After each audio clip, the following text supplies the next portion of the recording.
Hello everyone and welcome back to a new episode of the Privacy Deep-Dive podcast. Today's theme will be HR and data protection. So what are the challenges for the HR team in the data protection landscape? This is the JSIG Privacy Deep-Dive.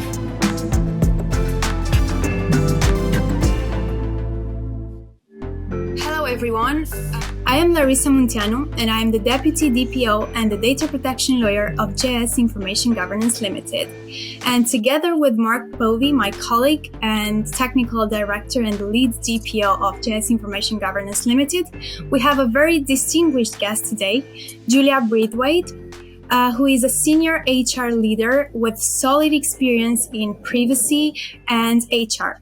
Julia, would you like to introduce yourself, please? Thank you, Larisa. Hi. Yeah, so I've had a long career in HR, very long, probably nearly 30 years, I would say. Most of that as a generalist HR person with a very broad range of responsibilities, including global responsibilities as well, so cross-border.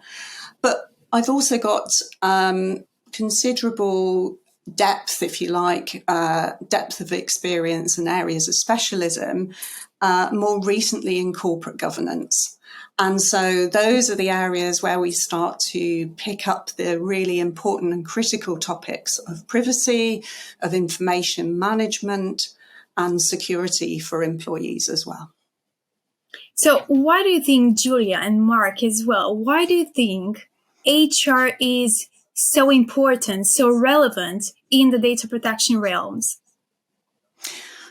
Well, I'll kick off with that one. I think because nearly every single facet of HR, every task that we do in HR, we are managing information of some kind that relates to people, and therefore it's personal. Absolutely. So HR is somehow the fuel of the company, and it keeps the company going, and the whole activity of the company is functioning because of the HR department. It's the heart, isn't it? Oh, absolutely. It's the heart. And it's also, interestingly, the competitive advantage for most organizations as well. Yes, and from the data protection professionals' perspective, it's also the most challenging one, isn't it, Mark? Very much so. And we're going to come on to it a bit later on, but the cultural shift that's needed for privacy programs and to actually bring your team along with you rather than being seen as an obstruction, as you and I have been called, Larisa, once or twice, blockers. That's not what we are. A data protection officer and his or her team are there to actually enable, to actually educate and to engage so that the HR team can spread the cultural changes and growth through the organization. So the data protection team and the HR team should work together, after all, hand in hand. And that makes me ask another question. Then, should the HR department be involved in preparing and enforcing the privacy program of the organization? And if that is the case, how can we effectively do this? Because there's a lot of theory going on, a lot of articles being published about how HR should work together with data protection teams and how we should have training programs in place, etc. But how are we going to do this? Yeah, absolutely. Of course, and absolutely, we should be involved in preparing, enforcing, or even creating the privacy program for an organization. Absolutely agree with that. But it's incredibly challenging to do that, right? So I think there's a lot of things going for HR up front. We have the lion's share of personal data to look after. We have the responsibility for that. But with responsibility goes risk. So we also have the risk. We have a lot of advantages to being involved in creating the program, in that we are the guardians of a lot of processes that are already in place. We have filing systems that we've been looking after for years and years and years. We have a lot of experience of managing stakeholders and third parties. and expertise that we bring into the organisation, and that deep knowledge of organisation and responsibilities that goes with being an HR person. But those challenges are that we certainly frequently do not have adequate budget to do this. We do not have adequate time and resources to do this. And so it's a challenge, and I think quite often is left out of that process. So for me, the need is actually to be involved right from the beginning, and to perhaps have that designate of being the key people or the designate DPOs of an organisation as well. So being that key person, that coordinator in the HR function, but also being involved very early on. I think So, yeah, go on. The other thing to consider around those programs, and it's one that often gets missed, and from where I sit as the lead DPO, in some ways it's one of the most important things, and that's confidence. The actual confidence to shift the culture, the confidence to turn around to somebody and say, no, you can't do it that way. You have to do it this way. It's not a guideline, it's a regulation. And the confidence to feed that back up to our senior peers. And so a good data protection officer, data protection, he or she will come along and imbue confidence to the team. And when the team's confident, they are much better at making the right decisions and implementing the right program. I think that's really, really important. Yeah, and just listening to you there, Mark, I was thinking, actually, what you're talking about is equipping an asset to the organisation, creating an asset to the organisation. Yeah. And talking to what you just said, Julia, about appointing a DPO, I want to raise another point with you. There is a common practice of businesses appointing DPOs from their employees, especially from the HR department. Is this something you've encountered in your experience? Is this something you would recommend, perhaps? That's a really challenging question because, yes, I have seen that. And I have seen inevitably the key person, whether that's a proper DPO or whether it's a designate or a coordinator, is frequently identified either within HR or IT. But what I would say also in the organisations I've worked in is that that's also seen as a conflict of interest. Exactly. So would I recommend it? I would certainly not recommend having a DPO appointed from within HR or IT, for sure. However, having a practitioner or a consultant or somebody who can coordinate and help and assist in terms of the practicalities, then certainly that person can come from HR with that expertise and with that experience, or IT, of course. Yes, and that could also help with the training process of the company. So if you have someone, let's say even a privacy champion, that could definitely help create that coordination, that link between HR, between motivating the employees and the data protection field. The rules, the obligation, the rights of the employees, etc. So what is then the best approach to determine employees to actively participate in those training sessions? Yeah, I think this is three really critical things. Number one, it's face-to-face. Yes. Get in front of people, live, breathe, sense what's going on for people in this space. So face-to-face is absolutely essential. It also sends a really strong message at how important this topic is. You know, if we simply roll it out virtually and that's it, it kind of gets absorbed with everything else, with all the other mandatory training we need to do. So face-to-face. Secondly, real examples, case studies, use case, examples of consequences that can happen when we don't follow processes or we don't take care. Yeah. So I think, let's put some emotion into this. so that it becomes very real for people, those two things. And then the third thing, I think, is thinking about frequency and duration of training. So typically, the kind of training that I've had in data protection is very, very long, and it's exhausting. And we just need to think about the topic and how it's landing.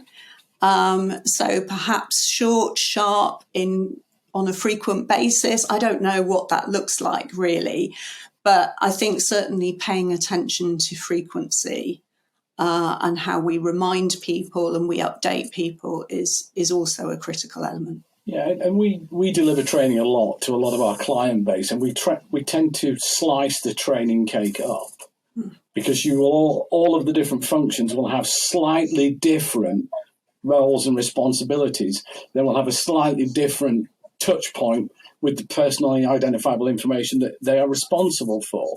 So we tend to focus on those functions, but we've done this a lot. And we find one of the most important things to do around the training, and Larisa and I, as I said, do this an awful lot, is to engage and entertain, which might sound a bit odd with something which is seen as a very dry, quite a dull, quite a prohibitive subject. But we do. We spend the time to have a little joke with the team because that pulls them in. And even when we're doing it virtually, we get the leaning in. Oh, this is actually interesting. It isn't as dull as I thought it was. So we spend that time with the companies that we're working with to understand their team and then move the training a little bit left and a little bit right so that we get proper buy-in from the team. And then the team learns. And so they understand. Absolutely. And they'll then come back and ask questions. Whereas if you deliver it, as you said, in the very dry, long, this article states this, that article states the other, people go to sleep. So it's really important to have that slight amount of fun. Bit of seriousness, highlight the fact that sometimes if a CEO obstructs what they're doing, he or she could actually be subject to criminal charges, and they don't get that. So we try to avoid that if we have to, but sometimes you definitely have to put the iron glove into the velvet. Yeah. Absolutely. And Mark, you and I have talked before about, you're almost the paracetamol for the organisation. Very much so. And I think that's really important point to make, that, we are actually trying to deliver some pain relief. Yeah. I know in the early days of when I really got into this, I saw myself very much as wanting to take away that pain for some of my colleagues in HR. Yeah. I'm quite happy to absorb that pain that I know that it is very apparent for senior people in HR. Yeah. And Julia, I would like to ask you, based on, again, many articles and opinions expressed by different experts in the field, what is your opinion on incentivizing the best results in training and privacy training in particular? Because I'm not talking about incentivizing the attendance itself, because we're talking about mandatory sessions of training. So that could easily result in disciplinary actions if not followed. But what if, for example, a company says to their employees, the best results will be rewarded with a laptop or a tablet or perhaps a trip? It's a really tricky area, because we're talking about mandatory training, aren't we? And whenever we talk about whenever we start using the language of mandatory compliance, all of those things, I've been in many conversations with senior people in organizations, and we talk about consequences of non-compliance, and we have to face that, because that is a very, very real outcome of this. So again, back to how do we incentivize? We use real examples. That's the engagement piece. What is real to you? What does it mean to me? And I think you guys working with the HR commissioning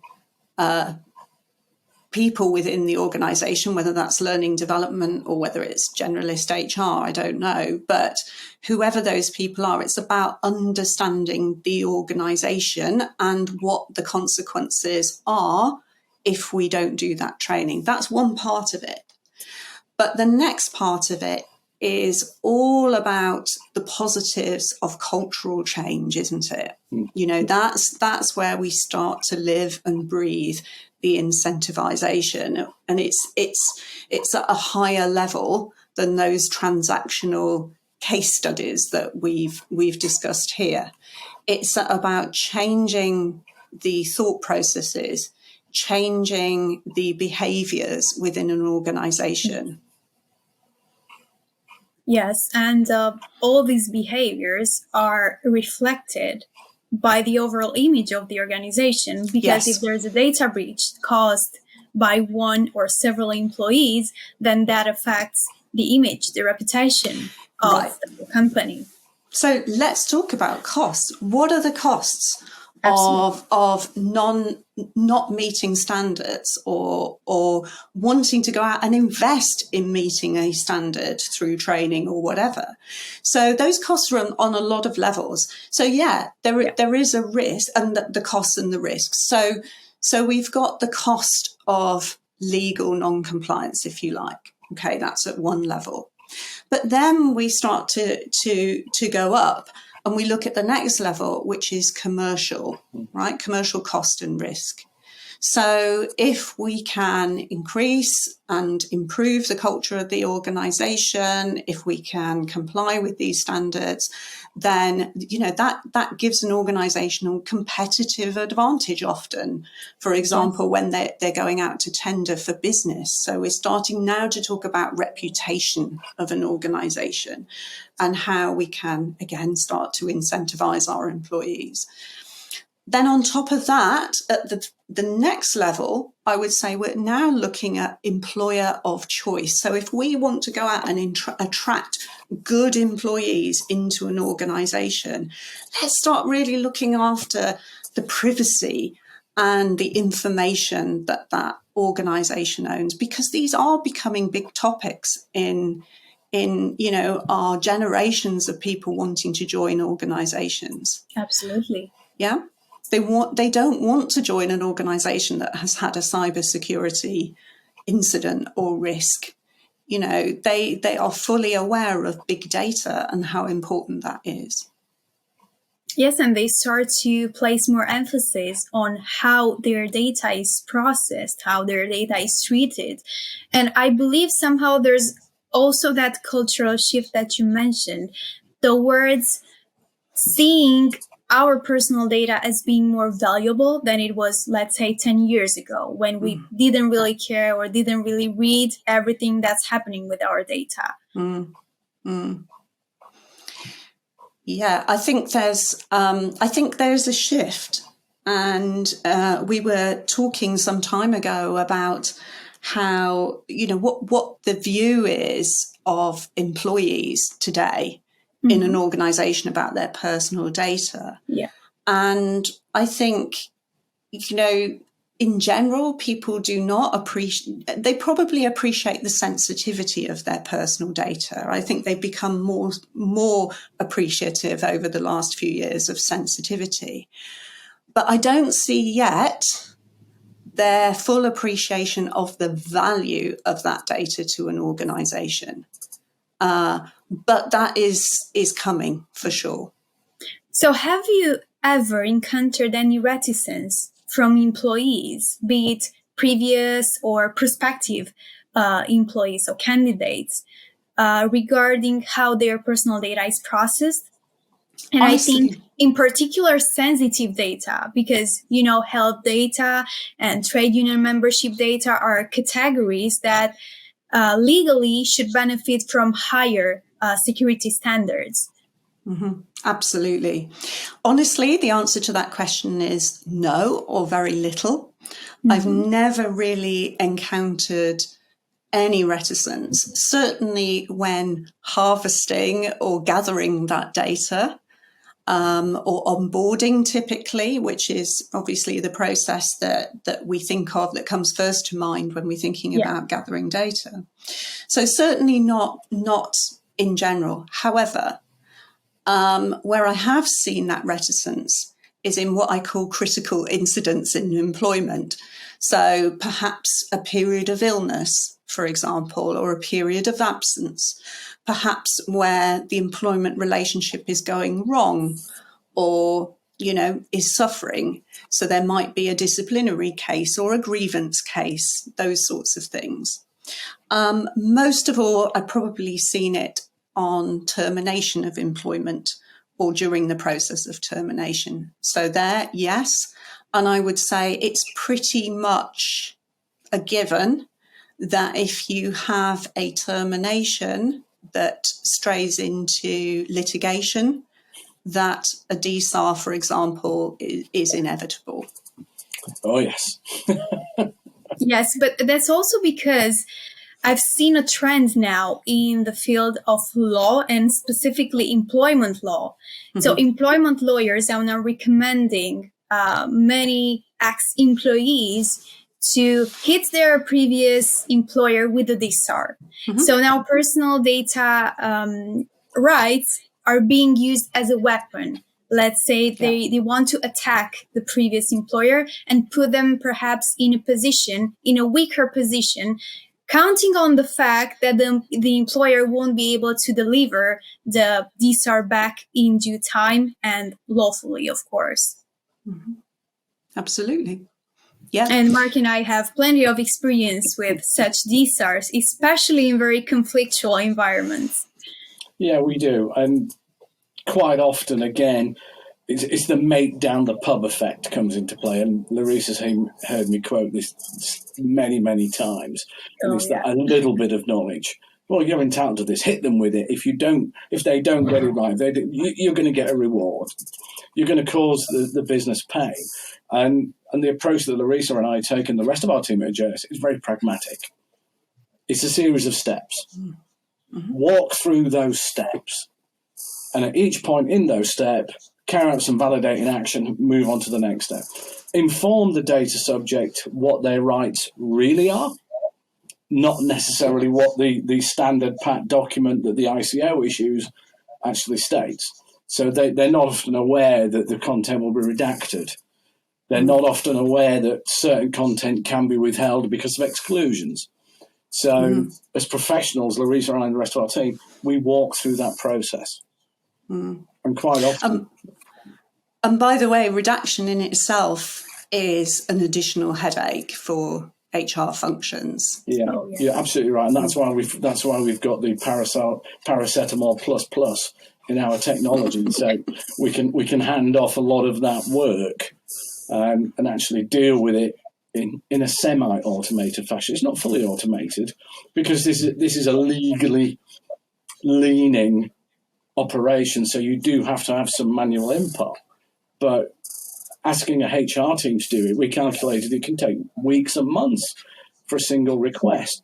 So having an organisation that can assist, drive, maybe even liaise with the data subject that's made the request.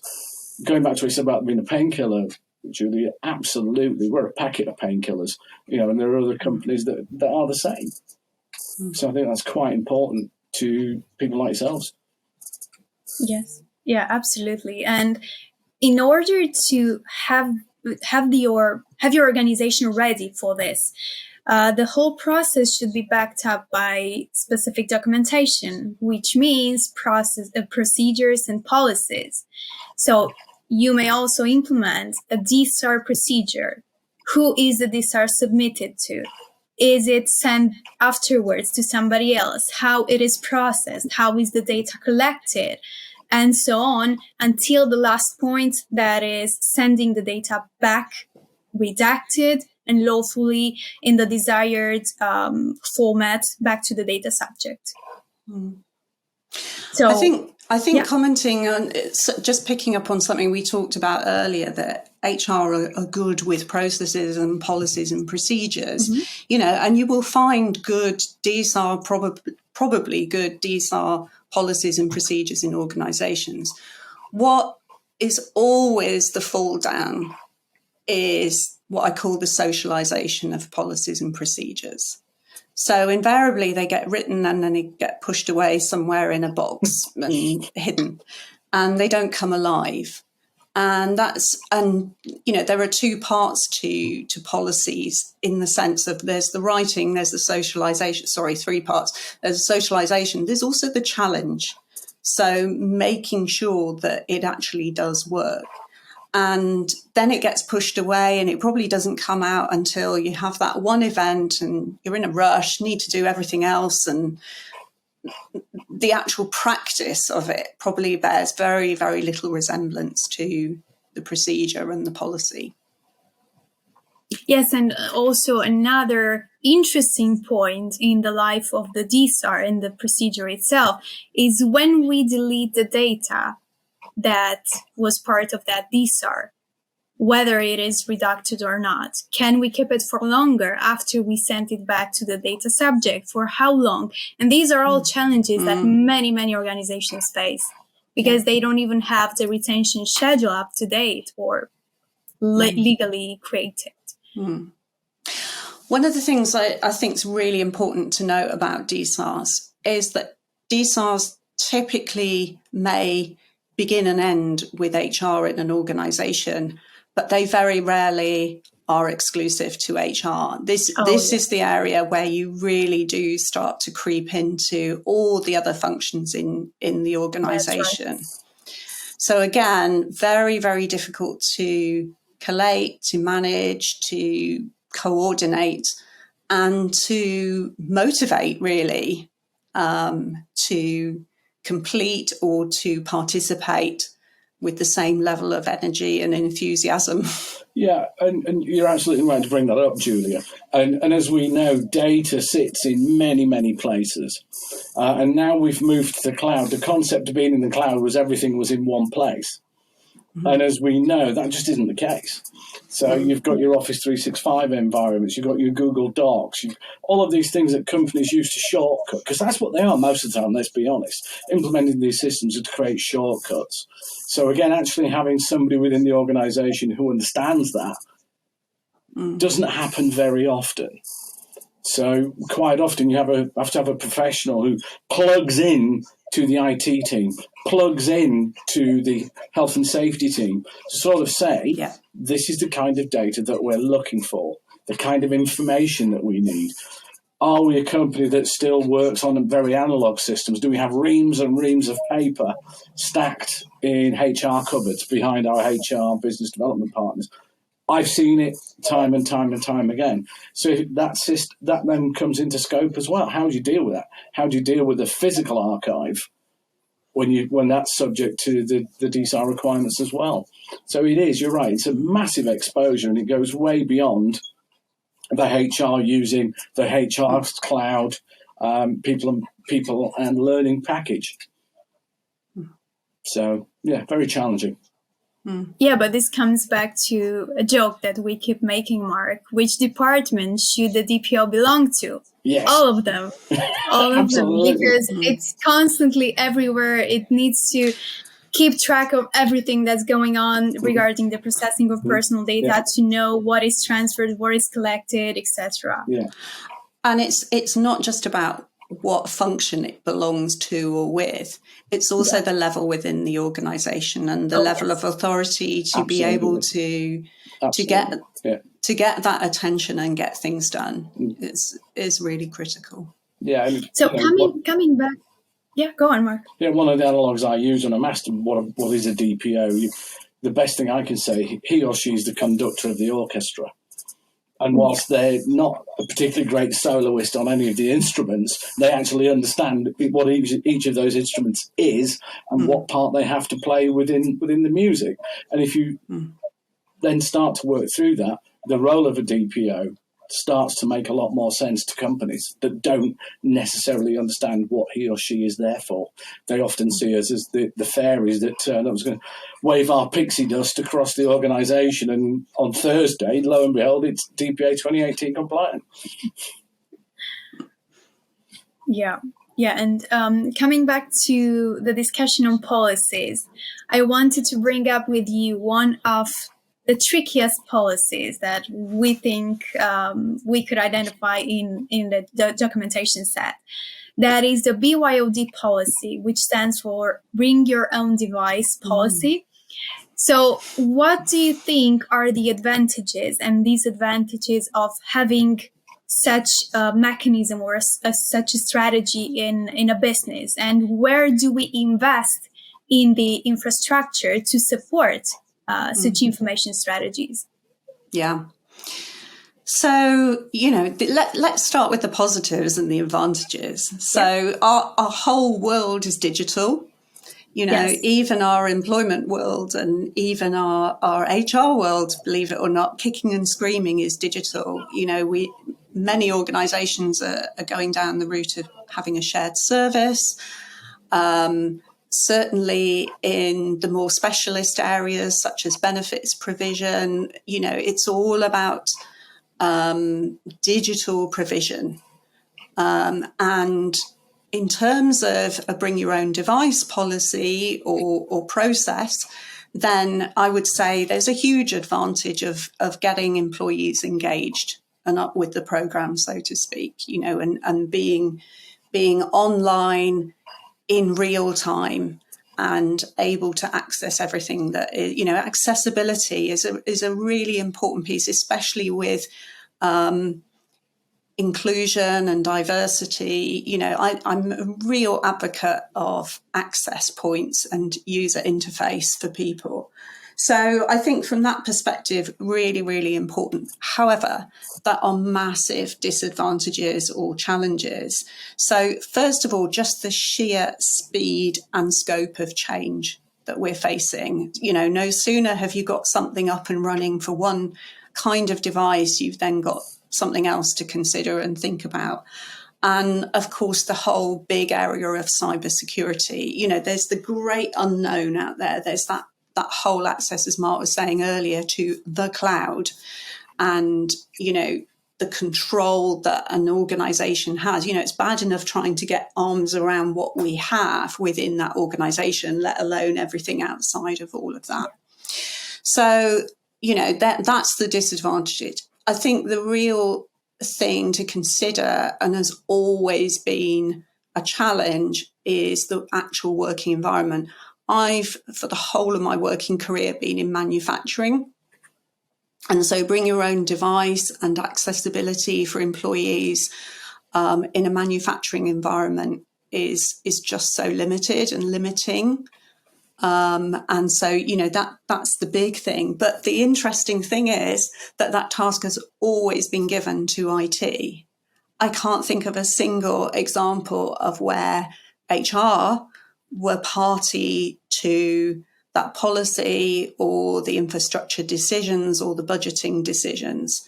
And, all I would say is we have to be there at the outset. We really do. That to me is critical. So would there be then a collaboration between IT and HR in the ideal scenario for BYOD policies? Yeah, absolutely. Part of that working party that is set up, or part of that project team. Absolutely. And yes, did you think of any measures to help minimize the privacy risks if BYOD policies and BYOD programs are implemented? For example, to create that sandbox effect. Mm-hmm. Yeah, I mean,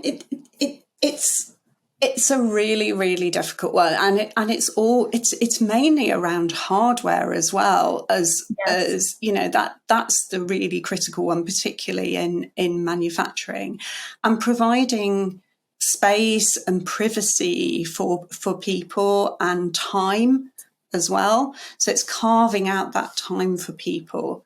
So those are some of the considerations. But again, with a real lack of experience of being involved at the outset, it's actually really difficult. I think, that's a really good topic to think about, because I don't have a good answer for that question. and I think it's something that we should be considering with people of your expertise who can look at best practice, for example. That's a really important element of this, that we look at organisations for whom bring your own device has worked very well for within our sectors. And there are also different software options on the market that help organizations successfully implement BYOD strategies. But I'm not sure about two things. A, if that is acceptable in terms of costs for the organizations, and B, if that is acceptable from the employee's perspective, meaning, are they happy to know that there's a software that theoretically deletes the corporate data from their phone, let's say, at the termination of employment? Because there's no guarantee for any employee that it will actually happen in that way. Yes. Yeah. And I would say my own experience of that has been, we are extremely ignorant of that whole area, and people in the know get very, very sensitive about it. But that population really divides. So there's an awful lot of people that are not fully aware and educated as to what those risks might be. Yeah, it's safe to say on that subject that Larisa and I have spent many hours working with company CISOs, Chief Information Security Officers, CTOs, Chief Technology Officers, heads of IT, and really trying to pull strategies together that move away from suspicion and actually move into acceptance and indeed even desire to go down those routes. Because they are, it's the many-legged octopus, isn't it? Tentacles everywhere. And the more tentacles you've got, the more likely one of them's going to break off. And what happens once that tentacle's broken off? Can we destroy it? Or is it going to go out into the wild and turn up on a well-known second-hand equipment website complete with all of the personal data that's on there? So it is a very, very interesting topic. And because we work across both the data protection and information governance with ISO 27K, it has to be considered all the time. And whilst it appears to be a cheap option, it very rarely pans out to be that. So a big subject for us. Yes, and in order to make a well-informed decision whether you really want to have BYOD programs in your company, you need two special documents, let's say, and that is the ROPA, the Records of Processing Activities, and the DPIA, Data Protection Impact Assessment. And from my understanding and my experience together with Mark's, we noticed that this is somehow a nightmare for the HR department. So every time we try to compile these together with them and to start working on seeing exactly their position, their understanding of the regulation and so on, it comes to, let's say, being perceived a little blocker there. Sure.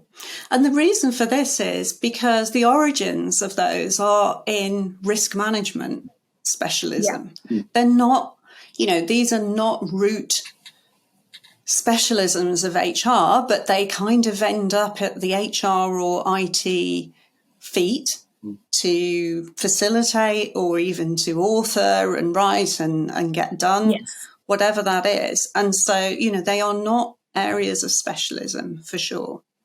And very dependent on whether you have someone who's vaguely interested within the organisation to do it. So again, I think this takes us back to where can we effectively engage third parties or specialists or experts in this field to support and to orchestrate or to conduct or whatever that is to outsource, I guess, would be so is certainly an important consideration, I think, for for HR professionals. Yes, and it also comes down to the tools that are used, because again, Yes. there are different available tools on the market, but some of them just further complicate the process instead of helping the organization go through the set of questions much easier, much quicker, perhaps, and they are not really interactive. I've also noticed that. So it should come as something that's useful, something that makes you finish the whole set of questions in 1 or perhaps 2 days if it requires more information, but not a lengthy process taking you 1 week and dozens of emails and meetings in order to be done. And the other thing to think about with ROPAs and DPIAs is, again, is as Julia highlighted, the HR team should be involved in the definition of policies and procedures at the beginning. Well, the BYOD, the DPIAs and the ROPAs, the same thing applies. Trying to do a retrospective DPIA or a retrospective ROPA makes the work many times more complex than it need be. Whereas if you do it at the project inception stage, we're rolling out a new HR system, do it then. We're rolling out a new asset management system, do it then.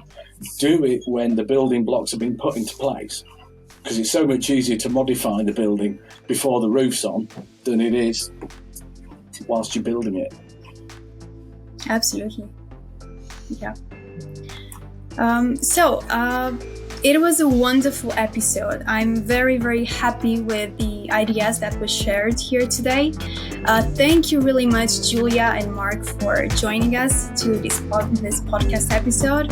And we'll talk with everyone next time. Thank you very much. Thank you. Thank you, Julia.